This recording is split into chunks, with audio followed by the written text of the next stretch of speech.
నమస్తే రైతు సోదరులకు శుభోదయం. నేలతల్లి కార్యక్రమానికి స్వాగతం. వారం వారం రైతుల భూ సమస్యలు, వాటి పరిష్కార మార్గాలు, రాజ్యాంగంలో పొందుపరిచిన చట్టాలు ఏమి చెబుతున్నాయి, కొత్త చట్టాలు ఎలా ఉన్నాయి వంటి విభిన్న అంశాలపై మీ భూమి మీ హక్కు కార్యక్రమం ద్వారా నిపుణుల సలహాలను సూచనలను అందించే ప్రయత్నం చేస్తోంది మీ నేలతల్లి. ఈ వారం తెలంగాణ రాష్ట్రంలో పెద్ద ఎత్తున చర్చకు వస్తున్న పోడు భూముల సమస్యలు, వాటి పరిష్కార మార్గాలతో పాటు గిరిజన ప్రాంతాల్లో కీలకమైన ఎల్టీఆర్ చట్టం ఏం చెబుతోంది అనే అంశాలను నిపుణులు సునీల్ కుమార్ మాటల్లోనే తెలుసుకుందాం. 2006 సంవత్సరానికి ముందు అటవీ భూములను సాగు చేసుకోవటం అటవీ చట్టం కింద నేరం. అప్పట్లో పోడు సాగు చేయటానికి వీలు లేదు. అయినా అటవీ ప్రాంతాల్లో నివసించే గిరిజనులకు మరో జీవనోపాధి లేకపోవటంతో వ్యవసాయమే వీరి ప్రధాన జీవనోపాధిగా మారింది. ఈ క్రమంలో గిరిజనులకు పోడు భూముల మీద హక్కులు కల్పించటం కోసం 2006లో ప్రభుత్వం ఓ చట్టం చేసింది. ఈ చట్టం కింద గిరిజనులకు కొన్ని హక్కులను కల్పించింది. ఇంతకీ ఆ చట్టమేమిటి? గిరిజనులు హక్కులు పొందేందుకు కావాల్సిన అర్హతలేమిటి? ప్రభుత్వం విధించిన నిబంధనలతో పాటు ప్రస్తుతం నెలకొన్న పోడు భూముల సమస్యలు, వాటి పరిష్కారానికి ఎలాంటి చట్టాలు ఉన్నాయనే విషయాలపై భూ చట్ట న్యాయ నిపుణులు సునీల్ కుమార్ విశ్లేషణ ఇప్పుడు చూద్దాం. నమస్కారం. నేలతల్లి కార్యక్రమానికి స్వాగతం. గిరిజనులు అటవీ ప్రాంతాలలో భూమి సాగు చేసుకుంటూ ఉంటారు. ఆ భూమి సారం తగ్గిన తర్వాత మరొక చోట వెళ్ళి సాగు చేసుకుంటారు. అట్లా 2-3 చోట్ల వాళ్ళు సాగులో ఉంటుంది. మళ్ళీ మొదటి భూమి కొంత సారవంతమైన తర్వాత 5 ఏళ్ల తర్వాత 7 ఏళ్లకో 11 ఏళ్లకో తిరిగి మళ్ళీ మొదట సాగు చేసిన దానికి వచ్చి ఆ భూమి సాగు చేసుకుంటారు. మొత్తంగా అటవీ భూములను సాగు చేసుకుంటే మనం పోడు భూములు అని అంటున్నాం. పోడు సాగు, పోడు వ్యవసాయం అంటాం. 2006 వరకు కూడా 2006లో కేంద్ర ప్రభుత్వం ఒక చట్టం చేసేంత వరకు కూడా అటవీ భూములని సాగు చేసుకోవటము అటవీ చట్టం కింద, రాష్ట్ర అటవీ చట్టం కింద, కేంద్ర అటవీ చట్టం కింద కూడా ఇండియా ఫారెస్ట్ యాక్ట్ కింద, తెలంగాణ లేదా ఆంధ్రప్రదేశ్ ఫారెస్ట్ యాక్ట్ కింద నేరము. అడవుల్ని నరుకుతూ వ్యవసాయం చేయటము అటవీ భూములను నాశనం చేసినట్టు అవుతుంది. అడవులు నాశనం అవుతాయి కాబట్టి పోడు సాగు చేయడానికి వీల్లేదు. అయినా కానీ వేరే జీవనోపాధి లేదు కాబట్టి అటవీ ప్రాంతంలో నివసించే వాళ్ళు, మరీ ముఖ్యంగా గిరిజనులు ఎక్కువ మంది పోడు వ్యవసాయం మీద ఆధారపడి జీవిస్తూ ఉంటారు. అటవీ ప్రాంతంలో ప్రధాన జీవనోపాధి పోడు సాగు చేసుకోవటం లేదా అటవీ ఉత్పత్తుల్ని సేకరించి వాటిని అమ్ముకోవటం. తేనె, బంక, కుంకుడుగాయలు, తునికాకు, ఇతర అటవీ ఉత్పత్తులు ఏవైతే ఉంటాయో వాటిని సేకరించి అమ్ముకోవటం. ఇవి రెండే ప్రధాన జీవనాధారాలు గిరిజన ప్రాంతాల్లో, అటవీ ప్రాంతాలలో. ఈ పోడు భూములు ఏవైతే ఉన్నాయో పోడు భూముల మీద హక్కులు కల్పించటం కోసం 2006లో పార్లమెంటు ఒక చట్టం చేసింది. దాన్నే అటవీ హక్కుల చట్టం అని, లేదా the scheduled tribes and other traditional forest dwellers recognition of forest rights act. గిరిజన షెడ్యూల్డ్ తెగలు మరియు ఇతర అటవీ నివాసుల అటవీ హక్కుల చట్టం అంటాం దాన్ని. ఈ చట్టం కింద అడవుల మీద కొన్ని రకాల హక్కులకి గుర్తింపు వచ్చింది. ఆ హక్కులు ఎవరికైతే ఉంటాయో వారికి హక్కుపత్రం ఇచ్చే వెసులుబాటు ఈ చట్టంలో ఉంది. దాంట్లో వ్యక్తిగత హక్కుపత్రాలు పొందొచ్చు, అందరూ కలిసి సామూహిక హక్కుపత్రాలు పొందొచ్చు, సాగు భూమికి హక్కుపత్రం పొందొచ్చు, ఇళ్ళ స్థలానికి ఇంటికి హక్కుపత్రం పొందొచ్చు. అడవిలో కనుక ఇంటి స్థలం ఇల్లు ఉంటే దానికి హక్కుపత్రం పొందొచ్చు. అడవిలో గుడి ఉన్నా, అడవిలో పచ్చిక బయళ్ళు, అడవిలో చేపల చెరువులు ఉన్నా, అడవి నుంచి దాచిపోయే దారి ఉన్నా, అటవీ సంపద తెచ్చుకోవడానికి, ఇట్లా రకరకాల హక్కులకి హక్కుపత్రం పొందే అవకాశం 2006లో వచ్చిన అటవీ హక్కుల చట్టం లేదా FRA చట్టం కల్పించింది. అందులో ఒక భాగమే అటవీ భూములపై, సాగులో ఉన్న అటవీ భూములకి గుర్తింపునిచ్చే ఒక హక్కు. మనం దీని గురించే ఈ రోజున మాట్లాడదాం. ఈ చట్టం ఏమంటుందంటే, ఎవరైనా గిరిజన కుటుంబం 2005 సంవత్సరం డిసెంబర్ 13 నాటికి అటవీ భూమి సాగు చేసుకుంటూ ఉన్నట్లయితే ఆ వ్యక్తికి అటవీ హక్కుల చట్టం కింద హక్కుపత్రం ఇవ్వచ్చు. అది జాయింట్ పట్టా, అంటే భర్త భార్య కలిపి ఒక జాయింట్ పట్టా ఆ కుటుంబానికి ఇచ్చే ఒక హక్కుపత్రం. దానికి అర్హత ఏంటి అంటే గిరిజనులు అయి ఉండాలి, 2005 డిసెంబర్ 13 నాటికి ఆ భూమిని సాగు చేసుకుంటూ ఉండాలి. ఈ 2 గనక కండిషన్స్ ఫుల్ఫిల్ అయితే ఆ గిరిజన కుటుంబానికి అటవీ హక్కుల చట్టం కింద హక్కుపత్రం ఇస్తారు. వారికి ఆ భూమి మీద హక్కు వస్తుంది. ఆ భూమిని వారసత్వంగా తరతరాలుగా అనుభవించుకోవడానికి హక్కు వస్తుంది. అమ్ముకోవడానికి వీల్లేదు కానీ అనుభవించవచ్చు. ఇంకొక కండిషన్ ఏంటంటే మరి ఎంత భూమికైనా ఇస్తారా అంటే 10 ఎకరాల లోపు ఎంత సాగులో ఉంటే అంత భూమికి అటవీ హక్కుల చట్టం కింద హక్కుపత్రం ఇవ్వచ్చు. మరి గిరిజనేతల పరిస్థితి ఏంటి? ట్రైబల్ గిరిజనులకైతే 2005 డిసెంబర్ 13కు ఉంటే హక్కుపత్రం ఇస్తారు. గిరిజనేతరులకు కూడా అటవీ భూములకు పట్టాలు ఇస్తారా? ఇస్తారు. కానీ వారికి అదనంగా నియమం ఏంటంటే 2005 డిసెంబర్ 13 నాటికి సాగు చేసుకుంటూ ఉంటే సరిపోదు, వారు ఆ విధంగా 3 తరాల ముందు నుంచి ఆ భూమి సాగు చేసుకుంటున్నట్టుగా ఆధారాలు చూపించాలి. అంటే ఒక తరం అంటే 25 ఏళ్ళని చట్టంలో చెప్పారు. దాని అర్థం 1930 నుంచి కనుక గిరిజనేతర కుటుంబం అటవీ భూముల్ని సాగు చేసుకుంటూ ఉన్నట్లయితే వారు కూడా హక్కుపత్రం పొందడానికి అర్హులని చెప్పి చట్టం చెప్తుంది. మరి సాక్ష్యాలు ఏం కావాలి అంటే ఏవైనా ఆ చట్టంలో చెప్పిన 2 సాక్ష్యాలు జత చేయాలన్నారు. ఏం సాక్ష్యాలు ఉంటాయి? ఏమైనా ప్రభుత్వ రికార్డులో ఎంట్రీలు కావచ్చు, ఏమైనా ఇంతకుముందు ఇచ్చిన పట్టాలు కావచ్చు, వారి మీద పెట్టిన కేసులు కావచ్చు, ప్రభుత్వం నిర్వహించిన స్టడీస్లో రిపోర్ట్ కావచ్చు, ఇవి ఏవైనా కావచ్చు. ఇవేవి లేనప్పుడు ఆ గ్రామంలో ఉన్న 2 పెద్దల స్టేట్మెంట్, ఎల్డర్ స్టేట్మెంట్ కూడా, ఆ పెద్దల స్టేట్మెంట్ కూడా సాక్ష్యంగా పరిగణిస్తారు. మరి ఎవరిస్తారు హక్కుపత్రము? హక్కుపత్రం ఇచ్చే ప్రాసెస్, ఆ ప్రక్రియ గ్రామం నుంచే మొదలవుతుంది. గ్రామ సభ ఒక అటవీ హక్కుల కమిటీని నియమించుకొని ఈ అటవీ హక్కుల కమిటీ ద్వారా ఆ గ్రామంలో ఎవరెవరికి హక్కులు ఉన్నాయో ఒక దరఖాస్తులు తీసుకొని వాటి మీద పరిశీలన చేసి ఒక తీర్మానం చేసి ఎవరికి ఎంత మేరకు హక్కులు ఇవ్వచ్చు ఒక తీర్మానం చేసి సబ్ డివిజనల్ కమిటీకి పంపాలి. ఆర్డీఓ ఆధ్వర్యంలో ఉన్న సబ్ డివిజనల్ కమిటీ దాన్ని పరిశీలించి అందులో సరైన ఏవైతే ఉంటాయో వాటిని జిల్లా కమిటీ అప్రూవల్కి పంపాలి. జిల్లా కలెక్టరు, జిల్లా ట్రైబల్ వెల్ఫేర్ లేదా సోషల్ వెల్ఫేర్ అధికారి, జిల్లా అటవీ అధికారి ముగ్గురు హక్కుపత్రం మీద సంతకం పెడితే ఎవరైతే అటవీ భూములు దున్నుకుంటున్నారో వారికి హక్కుపత్రం ఒక పట్టా వస్తుంది. అట్లా పట్టా వచ్చిన వాళ్ళు తరతరాలుగా ఆ భూములు అనుభవించవచ్చని చట్టం చెప్తుంది. మరి ఇంకేంటి సమస్య? ఈ రోజున తెలంగాణలో ఇంకా ఆంధ్రాలో కూడా కావచ్చు, ఆంధ్రప్రదేశ్ రాష్ట్రంలో కూడా ఏముంది సమస్య? పోడు భూముల కంటే 3-4 రకాల సమస్యలు ఇప్పటికీ అపరిష్కృతంగా ఉన్నాయి. 1, హక్కుపత్రం వచ్చింది కానీ సాగులో ఉన్న పూర్తి విస్తీర్ణానికి రాలేదు.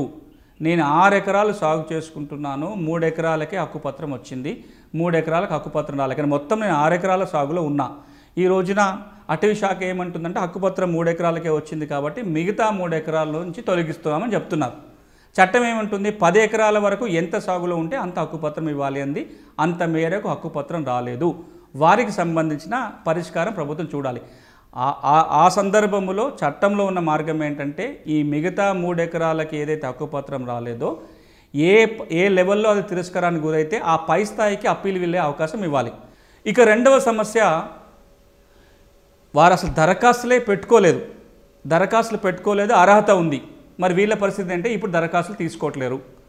ఒక పక్కనేమో చట్టము, ఈ చట్టం అమలు నిరంతర ప్రక్రియ, ఎప్పుడైనా గ్రామసభ తీర్మానం చేసి పంపించవచ్చని ఒక వాదన. కానీ ఈ చట్టాన్ని ఒక వన్ టైం ఎక్సర్సైజ్ లాగా ఒకసారి అమలు చేసి ఇప్పుడు అమలుని ఆపేశారు. అంటే ఏంటి? ఇప్పుడు అర్హత ఉన్న గిరిజనులు ఎవరైనా దరఖాస్తు పెట్టుకోవడానికి అవకాశం లేదు. ఇట్లా అర్హత ఉండి దరఖాస్తు కూడా పెట్టుకోలేని గిరిజన కుటుంబాలు ఉన్నట్లయితే వారి సమస్యని పరిష్కారం కావాలి అంటే మళ్ళొక్క అవకాశం అన్నా ఇవ్వాలి. గ్రామసభ ద్వారా తీర్మానాలు సబ్ డివిజనల్ కమిటీకి, జిల్లా కమిటీకి వెళ్ళే వెసులుబాటు కల్పించాలి. 3వది, దరఖాస్తు పెట్టుకున్నారు, హక్కుపత్రం రాలేదు, ప్రభుత్వ లెక్క ప్రకారం తిరస్కరణకు గురైందిగా చూపిస్తున్నారు, కానీ తిరస్కరించినట్టుగా వారికి సమాచారం లేదు. దరఖాస్తు పెట్టుకున్న రసీదులు కూడా వాళ్ళ చేతిలో లేవు. ఇట్లాంటి కేసులో సుప్రీంకోర్టు వారు కూడా పేర్కొన్నది ఏంటంటే మీరు వారికి హక్కుపత్రం రాలేదు కాబట్టి భూమి నుంచి తొలగించాలి, కానీ అలా భూమి నుంచి తొలగించే ముందు అప్పీల్ చేసుకునే అవకాశం ఇచ్చి ఆ అప్పీల్ అవకాశం కూడా గడిచిపోయిన తర్వాత కూడా అటవీ భూమి మీద హక్కుపత్రం రానట్లయితే వారిని తొలగించాలి అనేది సుప్రీంకోర్టు ఆదేశం. తొలగించాలి అనే మాట మీద తాత్కాలికంగా స్టే ఉంది, కానీ అప్పీల్కి మాత్రం అవకాశం ఇవ్వాల్సి ఉంటుంది. ఇది 3వ సమస్య. ఇక మరొక సమస్య ఈ పోడు భూములకు సంబంధించి ఏంటంటే ఎక్కడైతే అటవీ భూమా, రెవెన్యూ భూమి అనే వివాదం ఉందో ఆ వివాదాలు ఉన్న భూమిలో అటవీ చట్టం కింద హక్కుపత్రాలు ఇవ్వలేదు. చట్టమేమో చాలా స్పష్టంగా చెప్తుంది అది రెవెన్యూ భూమా, అటవీ భూమి అనే వివాదం ఉన్నా సరే అలాంటి చోట హక్కుపత్రాలు ఇవ్వాలి, ఆ తర్వాత అది రెవెన్యూ భూమిగా తేలినట్లయితే రెవెన్యూ పట్టాలు ఇవ్వచ్చు అని. ఇది ఈ రోజున తెలంగాణలో కావచ్చు, కొద్దిగా ఆంధ్రప్రదేశ్లో కావచ్చు ఉన్న పోడు భూముల సమస్య. గిరిజన ప్రాంతాల్లో మరో కీలకమైన అంశం ఎల్టీఆర్ చట్టం. గిరిజనుల భూములు గిరిజనేతరులకు అన్యాక్రాంతం చేయకుండా ఉండేందుకు ఎల్టీఆర్ చట్టాన్ని తీసుకువచ్చారు. ఈ చట్టం ప్రకారం షెడ్యూల్ ప్రాంతాల్లో గిరిజనులు మాత్రమే భూములు కొనుగోలు చేయడానికి, హక్కులు పొందటానికి అవకాశం కల్పించింది. గిరిజనేతరులు భూములు కొనే వీలు లేదు. అయినా గిరిజనుల భూములు అన్యాక్రాంతమైన పరిస్థితులు కోకొల్లలు కనిపిస్తూ ఉంటాయి. చాలా వరకు ప్రాంతాల్లో ఎల్టీఆర్ చట్టం అమలు నీరుగారిపోతోందని నిపుణులు సునీల్ కుమార్ తెలిపారు. సగానికి పైగా కేసుల్లో గిరిజనులకు వ్యతిరేకంగా తీర్పులు వచ్చాయన్నారు. అసలు ఎల్టీఆర్ చట్టం ఏం చెబుతోంది? ఇప్పటి వరకు ఈ చట్టం కింద నమోదైన కేసులెన్ని? చట్టాన్ని ఉల్లంఘిస్తే ఎలాంటి చర్యలు తీసుకుంటారు? ఇప్పుడు చూద్దాం. గిరిజన భూములు గిరిజనేతరులకి అన్యాక్రాంతం చేయకుండా ఉండటం కోసం 1917లో మొదటి చట్టం, తర్వాత 1959లో, దానికి 1970లో సవరణ చేసి ఎల్టీఆర్ చట్టంగా చాలా ఫేమస్, అందరూ వినుంటారు ఎల్టీఆర్ అని, 1/70 అని. ఈ నియమం ప్రకారము గిరిజన ప్రాంతాలు లేదా షెడ్యూల్డ్ ప్రాంతాలలో, అది తెలంగాణలో ఉమ్మడి వరంగల్, ఖమ్మం, ఆదిలాబాద్ జిల్లాలో, కొద్దిగా మహబూబ్నగర్ జిల్లాలో, ఆంధ్రప్రదేశ్ రాష్ట్రంలో ఈస్ట్ గోదావరి, వెస్ట్ గోదావరి, విజయనగరం, విశాఖపట్నం, శ్రీకాకుళం జిల్లాల్లో, కొద్దిగా శ్రీశైలం ప్రాంతంలో షెడ్యూల్డ్ ప్రాంతాలు ఉన్నాయి. ఈ షెడ్యూల్డ్ ప్రాంతాలలో గిరిజనులు మాత్రమే లేదా అందరూ గిరిజనులు సభ్యులుగా ఉన్న ఒక గిరిజన సంస్థ మాత్రమే భూములు కొనుగోలు చేయడానికి కానీ హక్కులు పొందడానికి అవకాశం ఉంటుంది తప్ప గిరిజనేతరులు భూములు పొందడానికి వీలు లేదు. అయినా కానీ ఆ గిరిజన ప్రాంతాలలో గిరిజన భూములు అన్యాక్రాంతం అయిన సందర్భాలు మనం చూస్తూ ఉంటాం. ఈ చట్టం ఏం చెప్తుంది అంటే, ఒకటి, గిరిజనేతలకి భూములు వెళ్ళొద్దు అని. అలా వెళితే ఏజెన్సీ కోర్టులు, అది ఎస్డిసి ట్రైబల్ వెల్ఫేర్ కావచ్చు, ఆ ఏజెన్సీ ప్రాంతంలో ఉన్న ఆర్డీఓ కేసులు నమోదు చేసుకొని గిరిజన భూములు గిరిజనులకు తిరిగి అప్పగించాలి ఎల్టీఆర్ ఉల్లంఘన జరిగినట్లయితే. దాని మీద అప్పీల్ పిఓఐటీడీఏకి ఉంటుంది, రివిజన్ పిటిషన్ ప్రభుత్వంలో వేయడానికి ఉంటుంది. ఆ చట్టం కింద ఇప్పటిదాకా 76,000 కేసులు నమోదైతే సగం పైన కేసులు గిరిజనులకు వ్యతిరేకంగా తీర్పులు వచ్చిన నేపథ్యం మనం చూస్తున్నాం. ఈ రోజున ఏంటి సమస్య అంటే, ఈ సమస్య మీద, గిరిజన భూ సమస్యల మీద తెలంగాణ రాష్ట్రానికైతే గిరిగిలాని కమిటీ ఉండేది. మన గిరిగిలాని కమిటీ అంటే 610 జీవో కమిటీ గుర్తొస్తుంది. కానీ వారు చనిపోవడానికంటే ముందు తెలంగాణ గిరిజన భూ సమస్యల మీద అధ్యయనం చేసి ప్రభుత్వానికి ఒక నివేదిక ఇచ్చారు. అది గిరిగిలాని రిపోర్ట్, అది కూడా గిరిగిలాని గారి రిపోర్టే. దాంట్లో చాలా వివరంగా గిరిజన భూ సమస్యల పరిష్కారానికి ఎల్టీఆర్కి సంబంధించి ఏం చేయాలనే వివరాలు వారు ఇచ్చారు. అందులో 2-3 అంశాలు గుర్తు చేస్తాను. ఒకటి, ఇవి ఆంధ్రప్రదేశ్ కూడా వర్తిస్తాయి. ఎల్టీఆర్ చట్టం కింద ఏవైతే పెండింగ్ కేసులు ఉన్నాయో అవి సత్వరంగా పరిష్కారం జరగాలి. రెండవది, ఈ ఎల్టీఆర్ చట్టం మీద కూడా కొంత గిరిజనులకి అవగాహన పెరగాలి. మూడవది, ఇప్పుడు ఏవైతే కొత్తగా అన్యాక్రాంతం జరుగుతున్న కేసులు ఉన్నాయో, ఎల్టీఆర్ కేసులు ఏవైతే ఉన్నాయో వాటి మీద సత్వరమైన విచారణ జరగాలి. భూమి ఉంది, దున్నుకుంటున్నాం, కానీ రికార్డులో పేరు లేదు, పాసు పుస్తకాలు లేవు, అంతేకాదు ఆన్లైన్ రికార్డుల్లోనూ పేరు రావటం లేదు. ప్రస్తుతం ఇవే సమస్యలు గిరిజన ప్రాంతాల్లోని రైతులకు ఎదురవుతున్నాయి. 2 తెలుగు రాష్ట్రాల్లోనూ భూములు ఉన్న గిరిజన రైతులు వారి భూముల వివరాలు ధరణి పోర్టల్లో, రికార్డుల్లో మీ భూమిలో ఉన్నాయో లేదోనని పరిశీలించుకోవాలంటున్నారు సునీల్ కుమార్. చాలా మంది రైతుల భూముల వివరాలు ఆన్లైన్ రికార్డుల్లో సక్రమంగా నమోదు కాలేదని అంటున్నారు. భూమి ఉండి రికార్డుల్లో లేకపోతే జరిగే నష్టం అంతా ఇంత కాదంటున్నారు. మరి ఈ విషయంలో రైతులు తీసుకోవాల్సిన జాగ్రత్తలు, పరిష్కార మార్గాలేమిటో ఇప్పుడు తెలుసుకుందాం. మైదాన ప్రాంతంలో ఏదైతే భూమి రికార్డుల సమస్యలు, ఆర్ఓఆర్ చట్ట సమస్యలు ఉన్నాయో అవన్నీ గిరిజన ప్రాంతాల్లో ఉన్నాయి.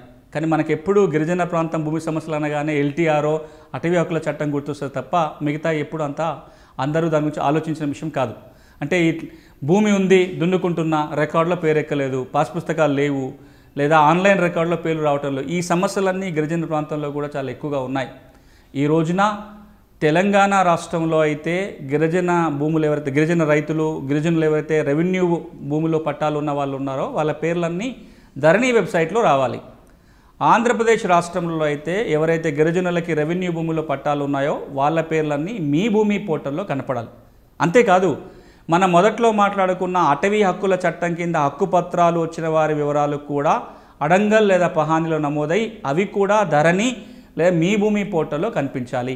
ఈ రోజున ప్రశ్న ఏంటంటే, తెలంగాణ, ఆంధ్రప్రదేశ్ 2 రాష్ట్రాలలో కూడా గిరిజన రైతులు, గిరిజనులకు ఎవరికైతే భూములు ఉన్నాయో, అటవీ భూముల హక్కుపత్రాలు ఉన్న వాళ్ళు కావచ్చు, రెవెన్యూ భూముల పట్టాలు ఉన్న వాళ్ళు కావచ్చు, అది పట్టా భూమి కావచ్చు, లావణి డీకేటీ డీఫామ్ పట్టా భూమి కావచ్చు, వీళ్ళ పేర్లు ధరణి రికార్డులో కనిపిస్తున్నాయా, మీ భూమిలో కనిపిస్తున్నాయా? దానికి సమాధానం ఏమొస్తుందంటే ఎక్కువ మంది గిరిజనుల భూములకు సంబంధించిన వివరాలు ఆన్లైన్ రికార్డులో సక్రమంగా నమోదై లేవు. ఇప్పుడు వీటికి పరిష్కారం ఎలా అనేది కూడా ప్రభుత్వం పెద్ద ఎత్తున దృష్టి పెట్టాలి. ఎందుకంటే భూమి ఉండి రికార్డుల్లో సరిగా లేకపోతే జరిగే నష్టం అంతా ఇంత కాదు. ఎన్నో సందర్భాలు చెప్పాం. గత సంవత్సరం కూడా గిరిజన భూముల మీదనే మళ్ళీ ఒక అంతర్జాతీయ అధ్యయనం వచ్చింది. అది కూడా తెలంగాణ, ఆంధ్ర రాష్ట్రంలో జరిగిన అధ్యయనం. ఈ అధ్యయనం ఏం చెప్తుంది అంటే గిరిజనులకు కూడా భూమి ఉండి హక్కుపత్రాలు పట్టాలు లేకపోవటం వల్ల, లేదా హక్కుపత్రాలు పట్టాలు ఉండి రికార్డులో వివరాలు సరిగా నమోదు కాకపోవటం వల్ల వారు ఆ భూమి నుంచి పొందే మేలు చాలా తగ్గిపోతుంది, అభద్రత ఉంటుంది, వివాదాలకు దారితీస్తుంది. పెట్టుబడులు పెట్టాలన్నా ఇతరత్ర ఆ భూముల్ని బాగుపరుచుకోవాలన్నా కానీ హక్కుపత్రాలు లేకపోవటం వల్ల, పట్టాలు లేకపోవటం వల్ల అది పెట్టలేకపోతున్నారు. అంతేకాదు ప్రభుత్వం నుంచి వచ్చే మేలు పొందలేకపోతున్నారు. వాళ్ళ ఆదాయం తగ్గిపోతుంది కేవలం భూమి మీద భద్రమైన హక్కు లేకపోవటం వల్ల. ఈ సమస్య గిరిజన ప్రాంతాల్లో, మైదాన ప్రాంత గ్రామాలతో పోల్చుకుంటే, నాన్ ట్రైబల్ విలేజెస్తో పోల్చుకుంటే ట్రైబల్ విలేజెస్లో చాలా తీవ్రంగా ఉంది. ఇప్పుడు ఏం జరగాలి అంటే 2 పరిష్కార మార్గాలు మనం ఈ కార్యక్రమం ద్వారా సూచించదలుచుకున్నది. అది ఇంతకు మునుపు జరిగిన ఉదాహరణలే. ఒకటి, తెలంగాణ రాష్ట్రం ఉమ్మడి వరంగల్ జిల్లా, ఇప్పుడు మాన్కోట జిల్లాలో ఉన్న ఒక గిరిజన గ్రామం ఏదైతుందో పుట్టల భూపతి అని పాకాల చెరువుకు దగ్గరలో ఉంటుంది. అక్కడున్న గిరిజనులకే శిక్షణ ఇచ్చి వారి ద్వారానే భూమి రికార్డులను సరిచేసే కార్యక్రమం జరిగింది. అక్కడున్న గిరిజనులే తమ సమస్యలను గుర్తించి ఇంటింటికి వెళ్ళి సమస్యలు రాసుకొని ప్రతి భూమికి వెళ్ళి ఒక రఫ్ పటం తయారు చేసి అడంగల్ పహానీలో ఏముంది, ఇతర రెవెన్యూ రికార్డుల వివరాలు తీసుకొని సర్వే నెంబర్ వారీగా, భూ యజమాని వారీగా సమస్యలు గుర్తించి వాటికి పరిష్కారం కోసం దరఖాస్తులు పెట్టుకొని గ్రామంలోనే రెవెన్యూ కోర్టు నిర్వహించి సమస్యల పరిష్కారం చేసుకొని రికార్డులు మార్చుకొని కొత్త పాస్ పుస్తకాలు పొందారు. అంతేకాదు ఇతర అన్ని రికార్డుల కాపీల్ని, పాస్ పుస్తకాన్ని ఒక భూమి కిట్టు రూపకంగా గిరిజన రైతులకు అందించి ఇవ్వటం జరిగింది. అక్కడితో ఆగకుండా ఆ భూముల్ని సర్వే చేసి సర్వే రాళ్ళను కూడా బాతారు. అది చేయటం వల్ల ఒక చిన్న మారుమూల గిరిజన గ్రామం, మొత్తం 110 గిరిజన కుటుంబాలే ఉంటాయి. ఆ 110 కుటుంబాలలో 52 కుటుంబాలకే రెవెన్యూ భూమి ఉంది, మిగతా వాళ్ళకి అటవీ భూమి ఉంది. ఇంకా అటవీ భూమి సమస్యలు తీరలేదు. కేవలం రెవెన్యూ భూమి సమస్యలు, చాలా చిన్న చిన్న సమస్యలు. తాత పేరు ముత్తాత పేరు రికార్డులో ఉంది, ఇక్కడ వీళ్ళ పేర్లు ఎక్కలేదు. కొన్ని బదలాయింపులు జరిగినాయి, కొనుగోలు అమ్మకాలు గిరిజనుల మధ్యలో జరిగినాయి, వారికి పట్టాలు రాలేదు. వీటిని సరిచేస్తే 52 మందికి పట్టాలు రావటం వల్ల 6 నెలల్లో వీళ్ళందరికీ పంట రుణాలు 18 లక్షలు వచ్చినాయి.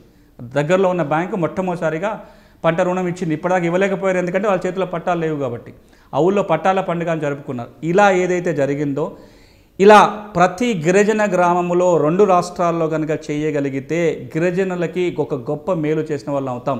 ఇది జరగాలంటే కేవలం ఒక గ్రామానికి అయ్యే ఖర్చు 50,000 రూపాయల నుంచి 1,00,000 రూపాయలు. అందులో 60% డబ్బులు ఆ గిరిజన గ్రామంలో ఉన్న యువకులకి వేతనాలుగా వెళ్తాయి. ఆ ఖర్చు కనుక మనం పెట్టగలిగితే 6 నెలల కాలంలో 2 రాష్ట్రాలలో గిరిజన ప్రాంతాలలో రెవెన్యూ భూమిలో ఎవరికైతే పట్టాలు ఉన్నాయో, ఎవరికైతే భూములు ఉన్నాయో వాళ్ళ సమస్యలు మనం పరిష్కరించిన అవకాశం ఉంటుంది. ఇక్కడ నేను ఎల్టీఆర్ గురించి మాట్లాడట్లేదు, అటవీ హక్కుల చట్టం గురించి మాట్లాడట్లేదు. అటవీ భూములు కానివి, రెవెన్యూ భూములో ఎల్టీఆర్ లేకుండా ఉండి కూడా రికార్డులో తప్పులు ఉన్నవి, వాళ్ళకి హక్కులు సరిగా లేని మనం చేయగలిగినట్లయితే కొన్ని వేల మంది గిరిజన రైతులకు ఒక పెద్ద మేలు జరుగుతుంది.